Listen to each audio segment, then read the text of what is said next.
Have you ever silenced a phone call because you feared it was a collector? Hidden a package because you didn't want to explain another good deal? Swiped a card and felt a knot in your stomach before the receipt printed? Debt talks in a harsh voice. It tells you who you can't be, where you can't go, what you don't deserve. It steals sleep, shortens tempers, and turns ordinary days into a low hum of dread. If that's you, hear this first. You are not your balance. You are not your past choices. You are loved, and there is a path from burden to breathing. Listen to wisdom. The borrower is slave to the lender. Proverbs 22:7. And again, let no debt remain outstanding, except the continuing debt to love one another. Romans 13:8. Scripture isn't shaming you. It's describing the weight you already feel, and then pointing to a better loyalty. Debt tries to make you serve it. Jesus invites you to serve God, to walk in truth and peace, and to use money as a tool rather than a master. Let's name the pain out loud so it loses some power. The minimum payment treadmill. You pay, and nothing changes. The late fee spiral. One missed date multiplies into 3 bills you can't catch. The irregular income panic. Some months a feast, others famine, so cards float the gaps. The relationship strain. Every money conversation becomes a fight, so you stop talking. The shame loop. I should know better, followed by avoidance, followed by more mess. Shame is not a strategy. Honesty is. Grace is. A plan is. A story. Nadia carried 5 credit cards, a store card, and a personal loan. She used words like emergency, but most charges were for stress shopping between double shifts. The day her car needed repairs, she felt the floor drop. No savings, cards near max, interest gulping every minimum. That night she wrote one sentence on an index card: debt will not name me. The next morning she made the list she'd avoided for 2 years: lender, balance, interest rate, minimum. It hurt to look. She cried. Then she made 2 calls. One to her bank asking for an APR reduction and a hardship plan, one to her sister asking for accountability and a weekly check-in. She froze her cards, literally, in a plastic bag in the freezer and set a 24-hour rule for any non-essential buy. She picked the Snowball method, smallest balance first, because she needed quick wins. She sold 3 things she didn't use, paused 2 subscriptions, and put $50 into a peace fund so the next flat tire wouldn't be another card swipe. The first month felt slow. The second, a card disappeared. The third, late fees stopped. A year later, 4 balances were gone. The last one took longer, but something had changed. Nadia was no longer the person drowning in debt. She was the person making faithful, free choices. Her balance didn't define her. Her direction did. Another story, this one from Scripture. A widow came to the prophet Elisha desperate. My husband is dead, and the creditor is coming to take my 2 sons as slaves. 2 Kings 4.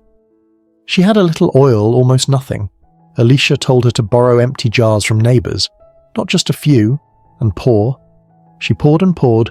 The oil didn't stop until the jars ran out. She sold the oil, paid the debt, and lived on the rest. Notice the pattern. She brought the problem into the light, obeyed in small steps, gathered community support, borrowed jars, and experienced God's provision.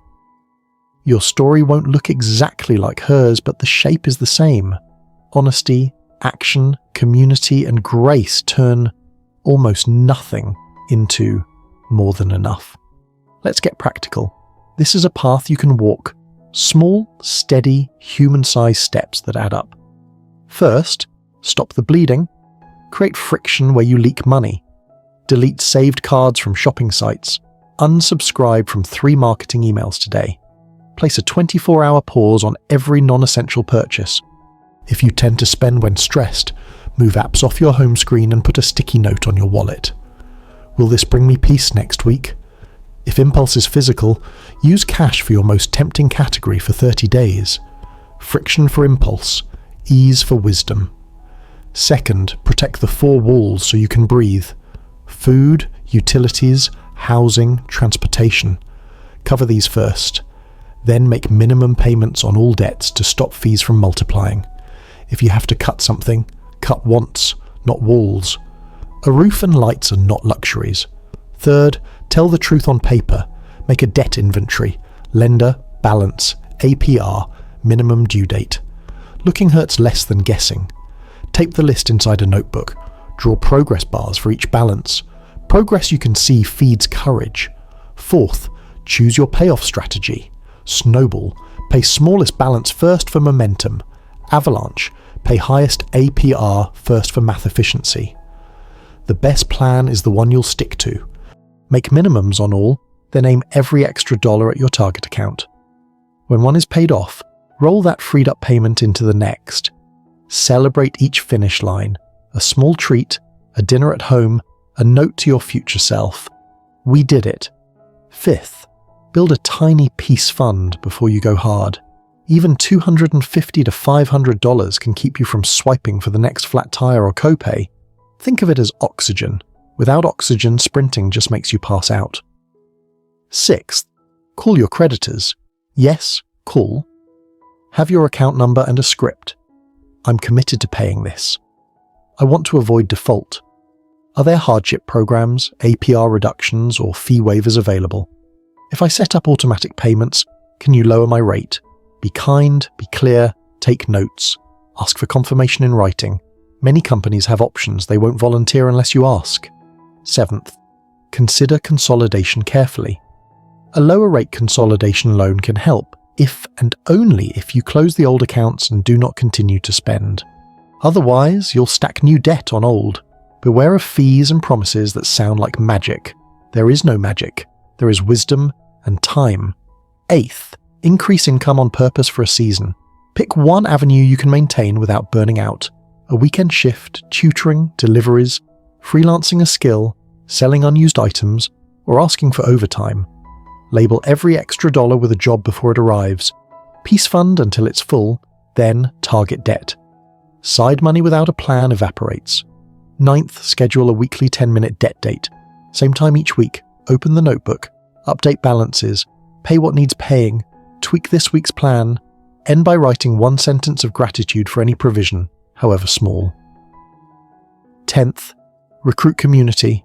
Tell one trusted person your plan and your next step. Ask them to text you on your debt date. If you share finances with someone, use a simple boundary like the 2 yes rule. Any unplanned expense over a set amount needs 2 yeses. Unity cuts interest in half. 11th, watch your triggers. Use halt. If you're hungry, angry, lonely, or tired, you're ripe for a bad purchase. Meet the real need first, then decide. Try urge surfing. When the spending urge hits, set a 5-minute timer and breathe. Most urges pass if you don't feed them. Replace the dopamine with a delight list that isn't for sale. A walk, a hymn, a hot shower, a call to a friend, a psalm read aloud. 12th, keep receipts of grace. Start a provision note on your phone. Each time a need is met, discount, gift, extra shift, unexpected wisdom, write it down. On hard weeks, read the list. Let memory fund hope. A quick diagnostic. Where are you today? Check what's true without judgment. I know the total I owe and the next due dates. I've chosen Snowball or Avalanche. I have at least $100 in a peace fund. I paused one subscription and added a 24-hour rule. I've made one creditor call this month. I schedule a weekly 10-minute check-in. I can say, debt doesn't name me, my direction does. If several are not yet, good, that shows you your next steps. Now a guided reflection. Close your eyes if you can. Imagine you're wearing a heavy chain made of links stamped with words. Card 1, Card 2, loan, late fee, shame. Feel the weight on your shoulders. Jesus stands before you, steady and kind. He doesn't scold. He looks you in the eyes. He places in your hands a small key labeled truth. You unlock the first link by making your list. He places a second key labeled courage. You unlock another link by your first payment. He gives a third key labeled community. Another link opens when you ask for help. With each click, your chest rises easier. Hear him say, "Come to me, all who are weary and burdened, and I will give you rest." See yourself standing lighter, not because every balance vanished today, but because the master changed. Debt is no longer sitting on the throne. Christ is, and he's teaching your hands what to do next. 2 tender places need words. First, I should have known better. Maybe you signed something you didn't understand. Maybe you used debt to survive a season that almost broke you. Be as kind to your past self as you would be to a friend. Forgive the version of you that did the best they could with what they had. Today's wisdom is a gift you can give that version of you. Second, what if I fail again? You might stumble. That's human. But stumble forward. If you slip, do a 24-hour reset. Review your plan, move a small amount to the peace fund, make one tiny payment, tell your accountability person. Failing isn't falling. Failing is refusing to get back up. You're getting up. A 24-hour challenge to start breathing. Make the debt list, lender, balance, APR, minimum due date. No judging, just truth. Put any amount, $10, $20, into a peace fund. Name it out loud. Cancel or pause one subscription. Remove saved cards from one shopping site. Call one creditor and ask for a hardship option or APR reduction. Choose your method, Snowball or Avalanche, and send an extra $5 to $20 to the first target today. That tiny transfer is you choosing a new master. Let's pray. Lord Jesus, I bring you my debt, my fear, my shame, and my habits that keep me stuck. I confess that I have served money in ways that stole my peace. Today I choose you as my master. Give me courage to tell the truth, wisdom to make a simple plan, and perseverance to take small steps every day. Open doors for lower interest and honest work. Provide daily bread and protect my home. Teach my hands to be faithful and my heart to rest in your care. Where I have failed, cover me with grace. Where I am tempted, strengthen me. Where I am weary, give me your rest. Make my story a testimony that freedom is possible, one honest step at a time. Amen. As you enter the week, finish these 2 sentences out loud. Debt has been telling me, Sakiyums. From today forward, I will tell myself, Sakiyil. Then choose one symbol of your decision, a sticky note that says, peace over panic, a lock screen that says, one master, or a progress bar taped to your fridge. Let your eyes preach to your heart, and if one line today met you where you live, put it into your own words and share it below. Your honesty might be the key that unlocks someone else's first link. Keep Proverbs 22:7 and Romans 13:8 close. Let them steady your steps, not to crush you with guilt, but to guide you into peace. Debt is loud, but it is not Lord. Freedom has a voice too, and you're learning to speak it.